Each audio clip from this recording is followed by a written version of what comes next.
Actors are annoying anyway. All that calling each other darling. Start her up. Yes, darling.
All right, hello and welcome. My name is Michael Jobity, and I'll be hosting this live stream today, as well as the award ceremony on the 7th and 8th of December at the Ealing Picture House Cinema in West London. Welcome to the 6th edition of the Mirrorband UK Film Awards, powered by the Mirrorband Company and founded by our festival director and founder, Jay Manari, who is also an independent writer, producer, director, and member of Directors UK. The Mirrorband UK Film Awards, or MUFA, is a British BFI film fund-winning film festival listed on the British Council Festival Directory and London-based, focused on showcasing diversity in auteur movies, created despite all the challenges of an indie low-budget production. Mirrorband provides a spotlight for underrepresented, emerging, and experienced independent filmmakers through on-site networking events, live-streamed industry talks, online film courses, and most recently, an independent film fund launched to support the making of more independent short films. If you haven't done so yet, please check out our affordable festival tickets, just £20 for 2 days of screenings and panels, and don't miss the limited film industry tickets, which offer exclusive industry access. Subscribe to our art house-focused streaming platform, Stream Auteur, to watch all the officially selected candidates of this edition and vote for your favorite, which will win the Best Film Audience Award. With that, let's get the ball rolling with our special guest. Please welcome Howard J. Ford, shortlisted for Best UK Feature, Best Film Score, and Best Supporting Actor in a Feature with their film, Bone Keeper. 6 young friends enter a remote cave system to investigating missing persons and find themselves being gradually picked off by a mysterious creature that may have inhabited the cave for thousands of years. Let's take a look.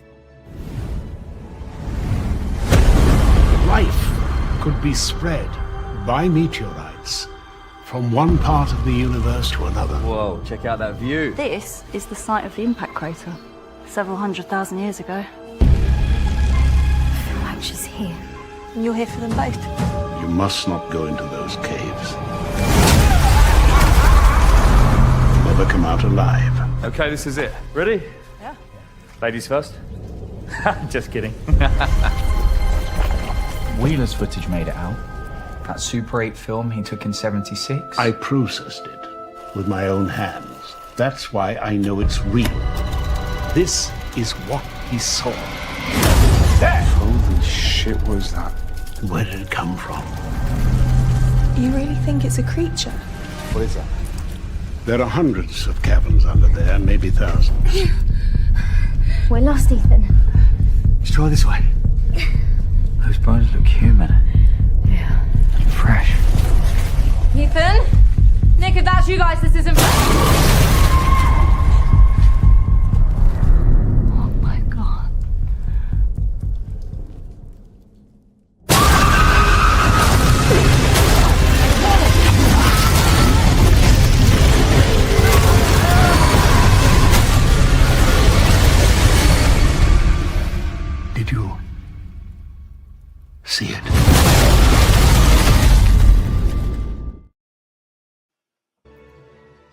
I had to look around to make sure I was safe in my room. Then it's working. Yeah, now we'll jump into the Q&A. Howard, it's so nice to have you on the live stream today, as well as our festival director, Jay Manari. My first question is just very, very curious. How did your vision evolve from your initial script to the final cut? Yeah, it's a great question, because it always, every time you sit down and write a script, it evolves massively. I mean, so it really, really did. And in fact, all I knew was that I wanted to do a cave movie, a movie set in a cave with a creature. And then I started to sort of build up from there, really. So initially, the characters were, it was kind of a completely different scenario, and but it evolved into the fact that I needed to have an emotional. I realized I needed to have an emotional reason why they would go into these caves, knowing there might be a creature in there. So I developed the side where Sarah Alexandra Marx's character Olivia has her mother has been missing because her grandfather was a reporter. And he went in the cave in 1976 with the Super 8 camera. And then that was the emotional reason for them to go back, because he just came out with a frame of film that captured this one little frame of a creature on it, which is the character John Rhys-Davies, who he's been obsessing over this his whole life with this one frame of film which captured the creature. So originally, none of that stuff was in it. And originally, none of that stuff was in it. It was people who stumbled into a cave and then a creature was attacking them. And I thought, hey, I need a little bit more than that. So, No, I love that, building on the incentive to go in, right? I think that comes through in the film, and I'm sure the audience can feel that as well. Kind of adding to your point on emotion, I was curious, what was your approach to bringing out that emotion for your cast? Did you have any strategies to ensure that they kind of dug a little deeper to bring that out on screen? Yeah, funnily enough, well, sometimes it's a case of just picking the people you know that can do it. And I was toying with which character would be that person. And I mean, all the cast are, fantastic. Louis James, Tiffany Hammond-Daniels, Sophia Lini, Danny Rahim, Tyler Winchcombe, Sarah T. Cohen, all of these wonderful casts. But I knew, having worked with Sarah Alexandra Marx before, that she's one of these actresses that really wears her heart on her sleeve. You can see in her eyes. The emotion. A lot of us worked together on Escape and also River of Blood, another movie we'd worked together that was shot in Thailand. And I just knew that those emotions could be there very quickly, and I needed someone who could embody that, that you would really, really feel for, that you would feel emotion for as an audience member. Yeah, thank you so much for sharing. I'll hand it over to Jay if he has any questions for you as well. Of course. Excellent. Well, first of all, congratulations, Howard, and love the trailer, the new trailer. It's really, really engaging, especially towards the end. Oops. Thank you. So my camera, am I still on screen? Do you guys see me, or? I think it feels like a creature's just taken you and It's your fault, Howard. I guess it's your fault. It's definitely my fault. Yeah. But I guess it's you. All right. Well, hopefully you guys can hear me, so I'll just keep talking as long as it's clear. My question is related, I think, to the question everyone in the festival and in general, all the independent filmmakers would want to know: how did you manage to lock, John Rhys-Davies on this project as an independent project, and how that made it? How did you sell it off, basically? It's like the devil's advocate kind of question. Yeah, great question. Funnily enough, I'd worked with John because Bonekeeper is my 12th feature film as a director. I've done one more since then, so I've done 13. But I did a lot of TV commercials as well, several hundred of those. And one of the commercials I ended up doing was with John Rhys-Davies. A producer once asked me, would I do this champagne commercial in France, right? But they wanted a 5-minute film, and I said, well, I've kind of stopped making shorts now. I don't want to make a 5-minute film. I'm just going to make either feature films or like 60-second commercials that don't even have my name on it. So and I thought, okay, this is fine. And they said, well, we're going to get John Rhys-Davies to play this character, and I thought, no, you're not. and I said, I tell you what, if you do get John Rhys-Davies to play this part in this this sort of champagne commercial stroke short film, I'll come and direct it.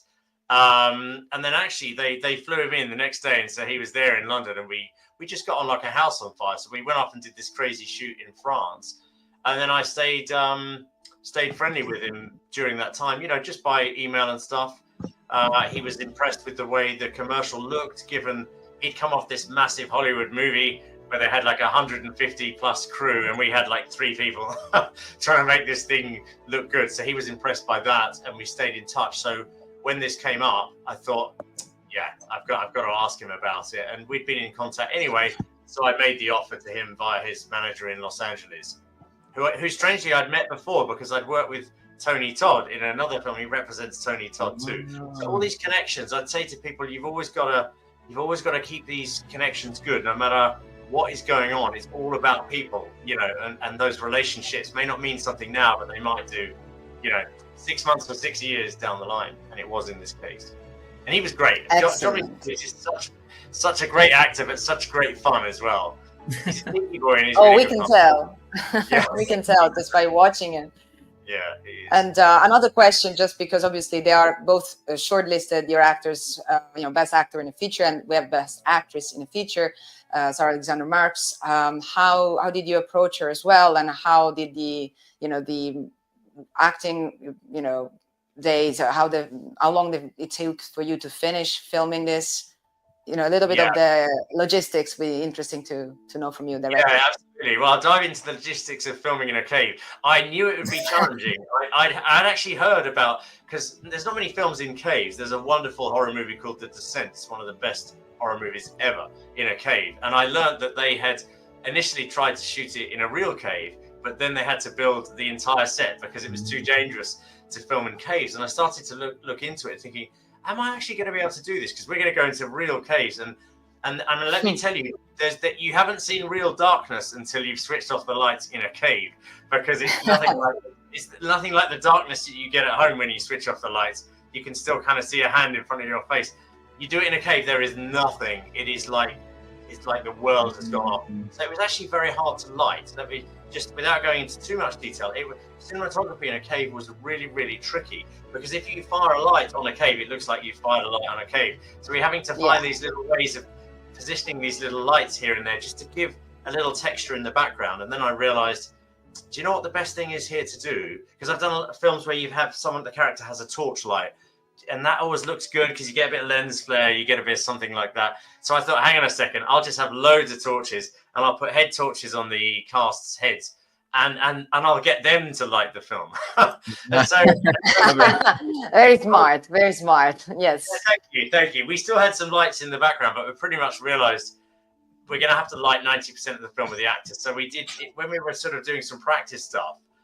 We went to Recce up in Wales, where we shot the film, and I brought a number of the cast members with us, and basically we did little tests. So I would be filming them, and then I'd say, oh, okay, you're doing the dialogue. I said, I can't see anyone. Someone needs to turn towards them now. And I started to realize, okay, we can backlight them that way. And if I hold a little piece of polyboard, hold a little piece of reflector, it was literally like holding a bit of something up like that in front of the camera to bounce light, and then you can get something in the eye. So that's honestly how we were doing the technical side. And I knew the actors, like Louis James, Tiffany Hannon Daniels, and people that I'd worked with before. I knew these actors can just deliver the goods without too much fuss. I'm not saying actors are fussy, they're not. But I knew going into a cave, this was going to be like not very easy and actually very dangerous. And so I thought, I just need to assemble like a team of people who I think are going to be prepared to do it. And they all did amazingly well. That is amazing. I learned so much just from your description there. I'm, number one, afraid of caves now. I don't know, the advanced darkness that you shared is definitely something I'm a new fear unlocked, I would say. And it'd be interesting. Yeah, you could almost film showcase it behind the scenes. I feel like all the techniques that you used, there'd be a lot of people who are interested in that. So thank you so much for sharing. And quick question, where in Wales again did you... Yeah, so we did, well, there's a bunch of different caves in Wales. Now, there is also one that is open to the public, which because we realized pretty quickly that how dangerous it was. I have got to tell you, I shouldn't tell you, but I'm going to. At one point, we were filming in these caves, and I looked to the side and I thought, there's this rock that probably weighed about 5 tons. that would kill us all, and there was a stone. There was just a stone, like a pebble, that was holding it from fully falling. And I thought, hang on a second, it's going to fall. It would do me, and then it's going to do everyone there. And that was like an uneasy moment. And I thought, I don't want to kill anyone. It doesn't look good on the TV. You've got to try and avoid that. And so I thought, okay. So we then rented this cave called Clearwell Caves. You can go and see it in cave. It's a wonderful place. It's a day out, and so we also did a bunch of filming there. But there are also, random caves around. We managed to rent and go down and film in there. But you have to be really careful in these caves, because if you can't go into places where there are bats and things like that, there's a lot of sort of things you can't do. So you have to avoid certain 100%. things disturbing the animals. Wow. Thank you so much, Howard, for sharing that. I mean, honestly, I also managed to escape from your monster. As you can see, I am like John, back. But we have to be very careful at the festival as well. Tricks may happen at this point. I don't know. Yeah, well, we have bits of the bits of the creature available, so maybe you can come and get you. Amazing. And I mean, this is definitely one of those movies that can show a lot of how clever independent filmmaking has to be in order to make things affordable. And I really, I'm happy that we're screening it and we can talk more about all the, genius moment that might have come up last second to save the day. It's one of our favorites. Thank you. Well, thank you for having us. Thank you for having both people. It makes the world of difference to show you a movie in a cinema with people. That's why I got into the business, not to watch it on a train with bits of plastic in my ears. I want to get in a room and, so thank you for doing that. 100%. Thank you. And we'll have to bring the tentacles into the theater. I tell you what, on a few people's shoulders, just sort of dip it in and You know what? I'll bring it up. If you want it there, we'll. It's a photo opportunity. That would be great. That would 100%. If you can fit it in your luggage, that would be amazing. It will fit. It will fit. Excellent. Great. Okay. But yeah, I think with that, I just have some quick reminders for the audience before we finish. So quick reminder, festival passes are available for purchase on the Miraband website at the link available below in the comments section of this live stream. The red carpet reception, followed by the awards ceremony, will take place at the Ealing Picture House Cinema on the 14th of December. And this is when all the winners will be announced and where the Mayor of Ealing will be presenting the Best UK Short and UK Feature Awards. Starting from the 15th of December, all shortlisted films will be available to stream on our platform for 5 weeks. This is where you will have the chance to vote for your favorite, who will win the Best Film Audience Award. And how can you vote for your favorite? Well, it's super easy. All you do is register on Stream Auteur, click Add to Favorites for the film that you want to vote for. And with that, I just want to give a special thanks again to yourself, Howard, and to Jay for being on the live stream. Really appreciate it.